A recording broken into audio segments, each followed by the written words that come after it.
स्वागत है आप सभी का। नमस्कार, मैं हूं आपके साथ दीपक रावत और आप देख रहे हैं मेरा यूट्यूब चैनल। पहले तो कमेंट में जय हिंद वंदे मातरम लिखना ना भूलें। क्यों लिखना ना भूलें? क्योंकि टाटा सन्स ने 18,000 करोड़ में, जी आपने बिल्कुल सही सुना, 18,000 करोड़ में एयर इंडिया को दोबारा अपना बना लिया है। बहुत सारे क्वेश्चंस थे इसके रिगार्डिंग कि क्या हमेशा से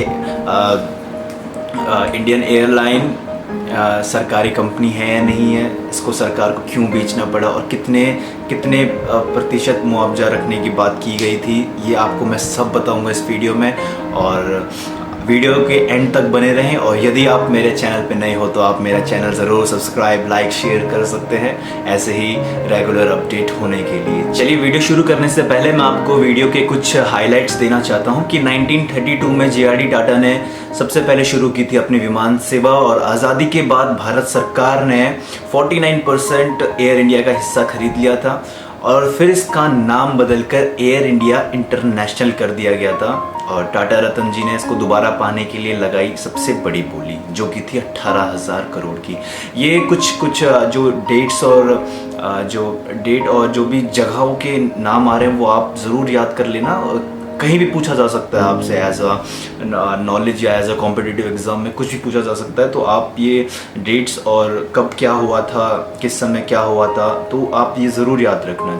ठीक है, चलिए बढ़ते हैं अपने क्वेश्चन की ओर कि हमेशा से एयर इंडिया क्या सरकारी कंपनी थी या नहीं। तो इसका सबसे बड़ा आंसर है नहीं। हमेशा से एयर इंडिया सरकारी कंपनी नहीं थी। 1932 में जब जे.आर.डी. टाटा जी ने इसका नाम टाटा एयरलाइंस रखा था तब वो उसके खुद चालक भी थे, वो उसे खुद चलाते थे और ये रूट होता था कराची से मद्रास, जो कि हफ्ते भर की लोगों को सर्विस मुहैया करवाती थी और ये अहमदाबाद और मुंबई से होकर जाती थी। 1948 में भारत सरकार ने टाटा एयरलाइंस से 49% फीसदी हिस्सेदारी ले ली थी। 49% हिस्सेदारी ले ली थी। उसके बाद 1953 में भारत सरकार ने एयर कॉरपोरेट एक्ट के तहत जे.आर.डी. टाटा जी से मेजॉरिटी हिस्सेदारी ले ली थी, जिसके बाद उसका नाम बदलकर एयर इंडिया इंटरनेशनल कर दिया था।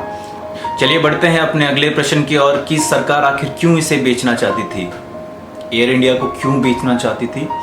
क्योंकि एयर इंडिया काफ़ी नुकसान में थी, काफ़ी उस पर उधार थे, काफ़ी लोन थे, इसलिए सरकार उसे बेचना चाहती थी। और सरकार 2 दशकों से इसे बेचना चाहती थी जिसमें वो असफल रह रही थी।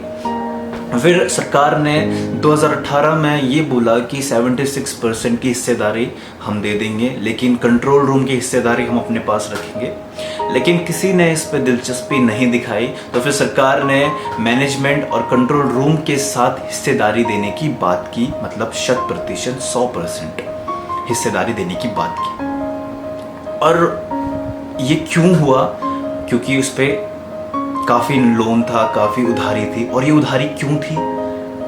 क्योंकि जब भारत सरकार ने इसे एयर इंडिया इंटरनेशनल बनाया तो काफ़ी मंत्री इसे विदेश यात्रा पे ले जाते थे, कोई फ़ायदा नहीं था, सिर्फ नुकसान ही होता था, लेकिन उन्हें परवाह नहीं थी। और ये राज था कांग्रेस का। इस पर मैं डिटेल में वीडियो बनाऊंगा। अगर आप इस पे चाहते हैं कि मैं वीडियो बनाऊं तो आप कमेंट में ज़रूर बताना कि इसका अगला वीडियो आपको चाहिए या नहीं चाहिए, कि कांग्रेस राज में एयर इंडिया कितनी लूटी, कितना का नुकसान हुआ एयर इंडिया को, ये मैं सब आपको बताऊंगा। अगर आप चाहते हैं तो अपना कमेंट ज़रूर बताएं, ठीक है? कमेंट ज़रूर करके ज़रूर बताना।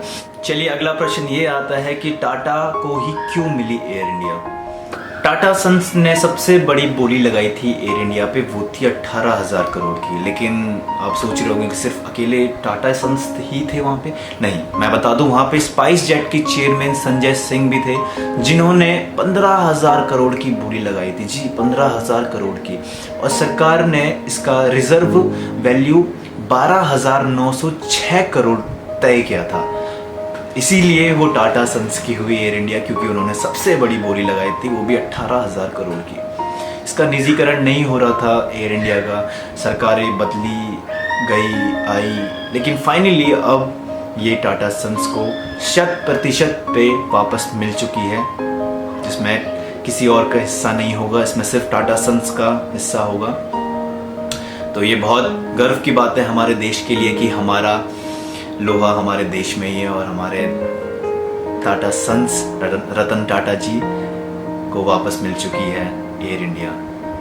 तो अगर आप अगला पार्ट देखना चाहते हैं इस वीडियो कि कैसे कांग्रेस राज में एयर इंडिया लोन से गुजरी, उधारी से गुजरी, तो मैं आपको सब बताऊंगा।